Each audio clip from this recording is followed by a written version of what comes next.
Ou qui descendra dans la Bible, se fait remonter Christ d'entre les morts. Quel dit-elle donc?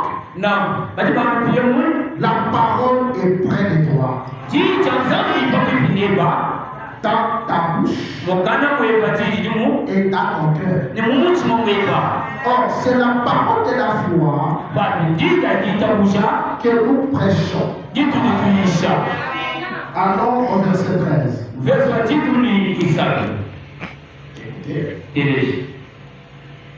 On peut descendre jusqu'au verset 17. Car quiconque invoquera le nom du Seigneur sera sauvé. Comment donc invoqueront-ils celui en qui ils n'ont pas cru? Comment croiront-ils en celui dont ils n'ont pas entendu parler? Et comment entendront-ils parler s'il n'y a personne qui prêche? Et comment y aura-t-il des prédicateurs s'ils ne sont pas envoyés? C'est donc qu'il est écrit qu'ils sont beaux et le pied de ceux qui annoncent la paix. De ceux qui annoncent des bonnes nouvelles. Mais tous n'ont pas obéi à la bonne nouvelle. Aussi Esaïe dit-il, Seigneur, qui a cru à notre prédication. Ainsi la foi vient de ce qu'on entend. Et ce qu'on entend vient de la parole. La parole de Dieu n'est pas ancienne. Elle est avec nous. Plus près de nous. Prenez encore des références. Luc chapitre 16. Ça vous allez lire. Verset 19 à 31. Ici nous voyons, il faut un prédicateur pour t'expliquer la parole de ton salut. Le prédicateur n'est pas le sauveur. Non, le sauveur c'est Dieu. Et Dieu t'a déjà sauvé depuis ce jour-là sur le calvaire. Il a fait un dépôt pour ton salut. Et comme la parole est sur la terre, il faut quelqu'un pour t'expliquer. Et quand il t'explique, il doit être honnête. Il doit te dire toute la vérité. Puisque s'il te cache la vérité, tu ne seras pas sauvé. Je vois que tu es prophète.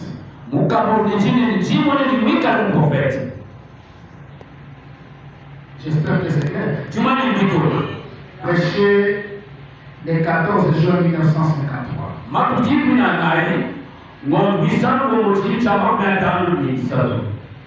Tradition Shekinah à Davis. Eh bien, dans cette église où nous sommes aujourd'hui, et dans ces circonstances, un prédicateur peut s'avancer et vous expliquer le salut. Prenons Actes chapitre 8. Et puis nous allons revenir ici. Actes chapitre 8. Oh, je dois beaucoup lire aujourd'hui. Actes chapitre 8. Écoutez d'abord ici. Puis nous allons poursuivre avec notre lecture.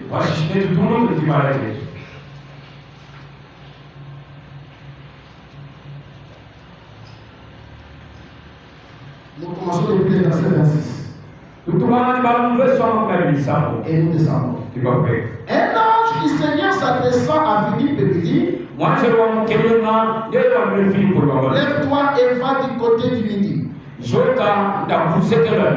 le chemin qui descend de Jérusalem à Gaza, C'est lui qui est désert. Et il se leva et partit. Et voici un Éthiopien, un eunuque, ministre de Candace.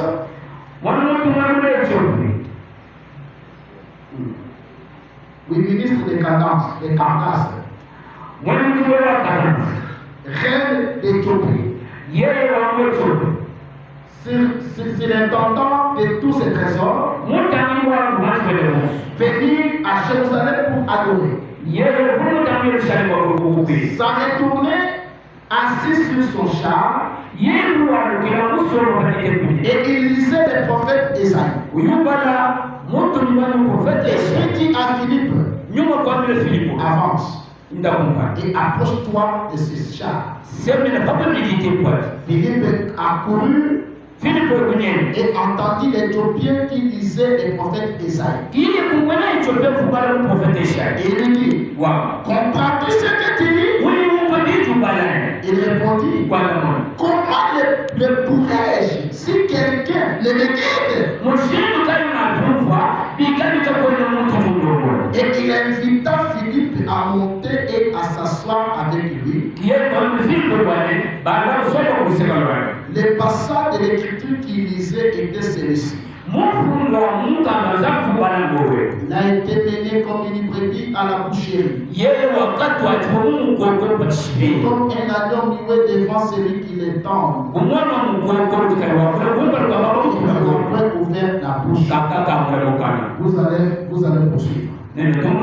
Maintenant, ici, l'évêque, bien qu'il lisait Esaïe le prophète, la parole d'Isaïe était là. Maintenant, il fallait quelqu'un. Philippe. Voilà pourquoi Philippe lui pose la question. Comprends-tu ce que tu lis?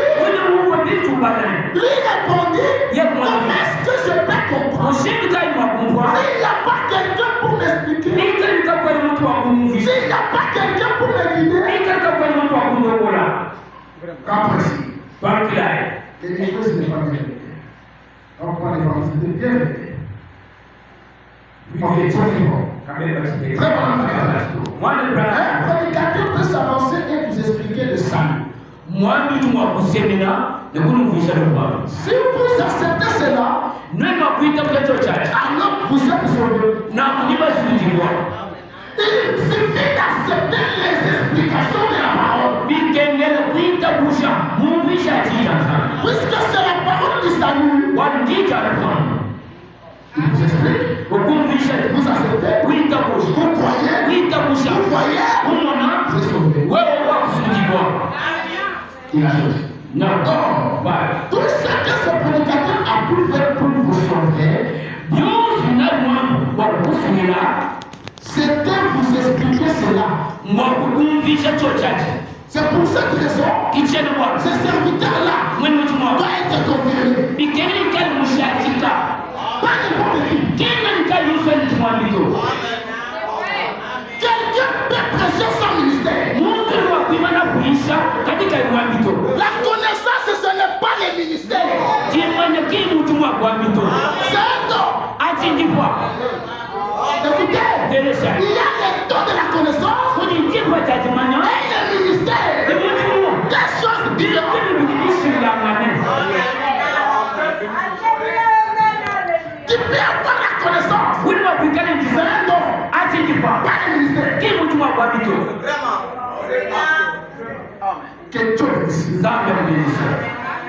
Quel genre de serviteur? Quelle qualité? Il y a des églises qui vont faire zéro. Écoutez,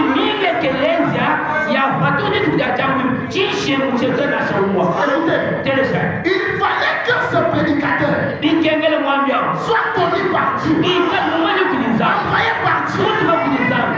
Maintenant, si quelqu'un n'est pas connu par Dieu, il vous conduit où? Il conduit où?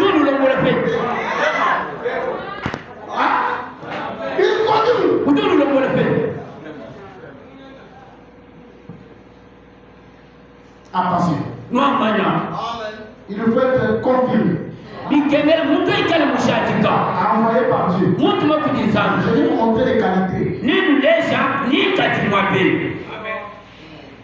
Eh bien, le seul moyen par lequel un homme puisse vous amener à être guéri,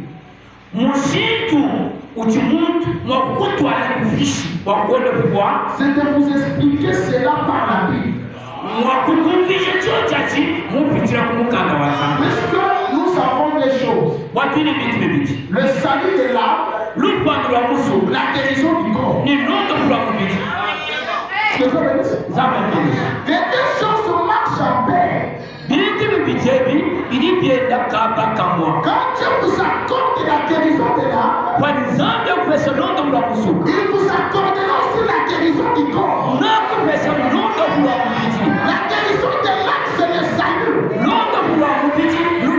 La guérison du corps, c'est une guérison passagère.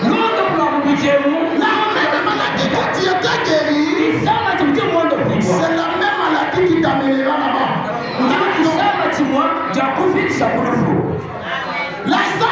Lazare était ressuscité. Il est vivant jusqu'alors. Il est aussi mort. Mais avec la guérison de l'âme, là c'est le seulement. C'est un son.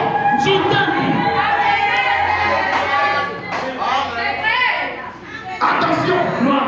L'âme est sauvée. L'âme est rachetée. Par le corps. Merci. Quelqu'un peut être rempli du Saint-Esprit.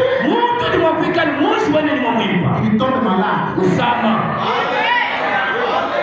Le diable ne doit pas attaquer l'âme.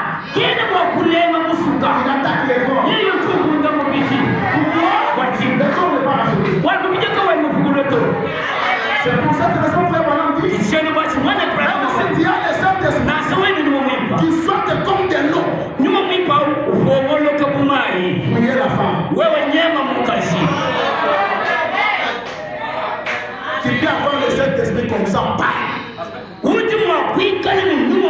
le corps n'est pas acheté. Il a comme des femmes achetées.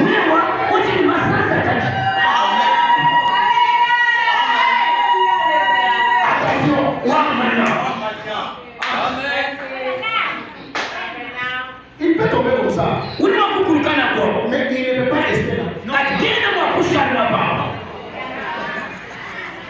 Il sera prêt pour être. Il avance.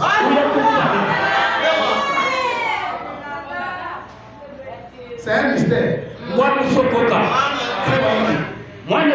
vais vous expliquer cela par la Bible. De façon tellement parfaite. Cette explication va être de façon parfaite.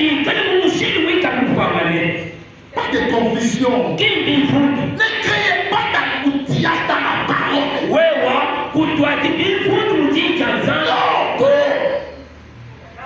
Si tu ne connais pas, laisse ce pas de péché.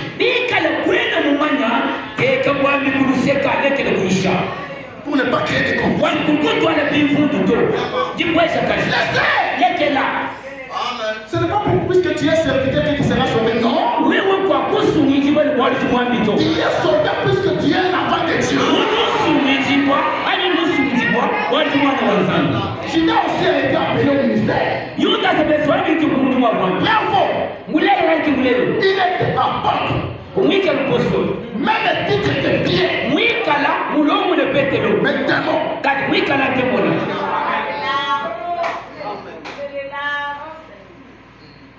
Tout serviteur n'est pas serviteur.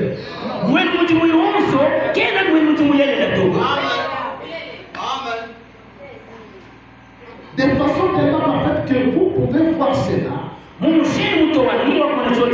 Croire cela. Accepter votre guérison. Et être guéri. Et c'est vrai.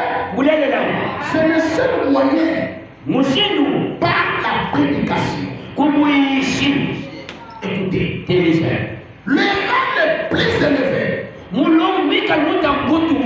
C'est un ministre. Voilà les rangs les plus élevés. Les dons secondaires ne doivent jamais diriger le ministère.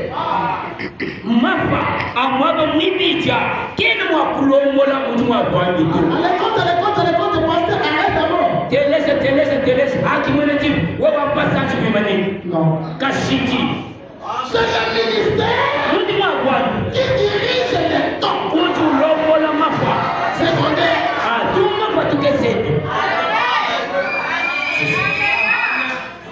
Pas les 9 dons qui dirigent le ministère. Ce n'est pas c'est pour cette raison. Oh là là. L'esprit des prophètes obéit aux prophètes. Si je prêche, tout don doit se taire.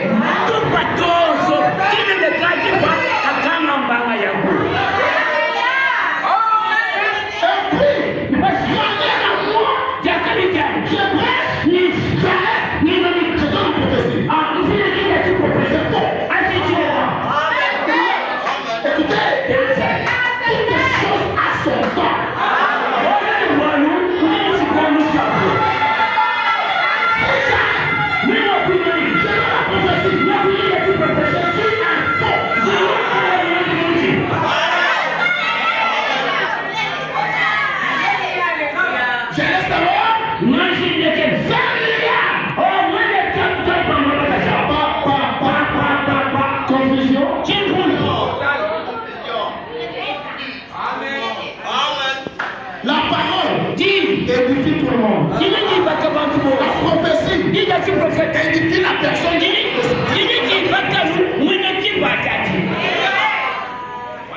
C'est clair. Je donne la prophétie à mon papa. Ça va édifier. Et quand je prêche, tout le monde est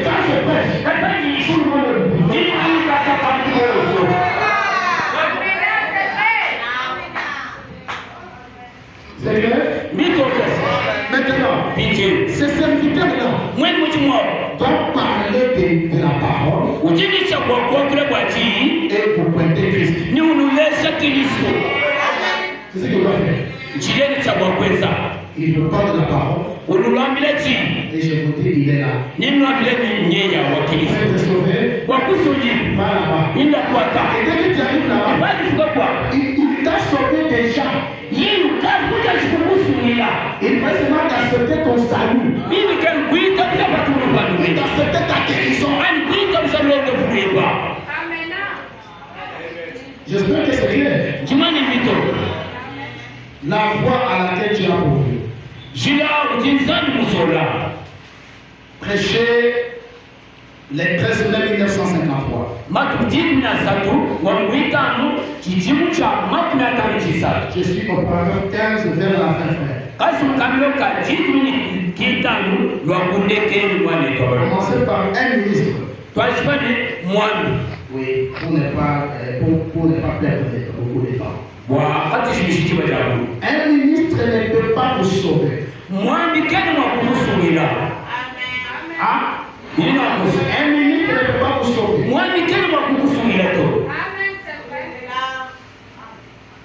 Même Branham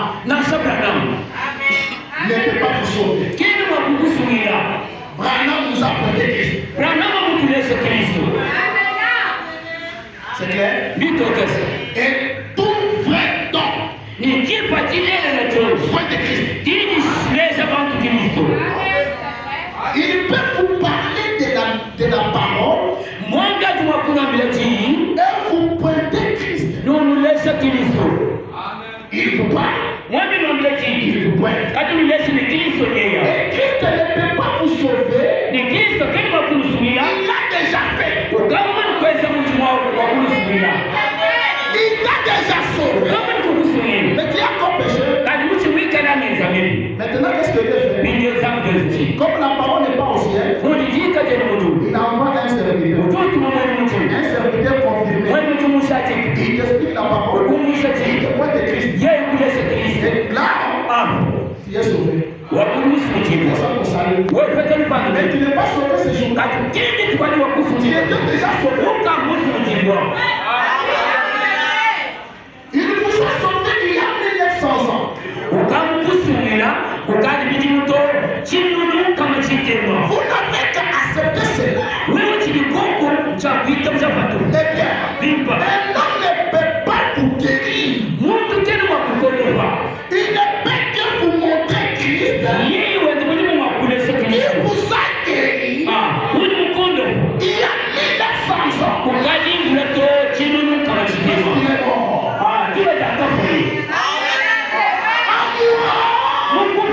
Il m'a sauvé. Il a fait de pour moi. Toute la bénédiction aujourd'hui, accepte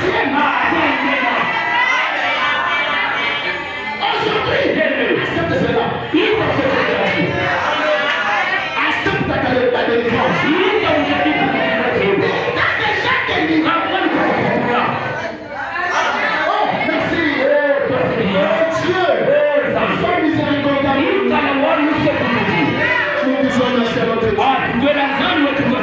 C'est un privilège de connaître tout ceci.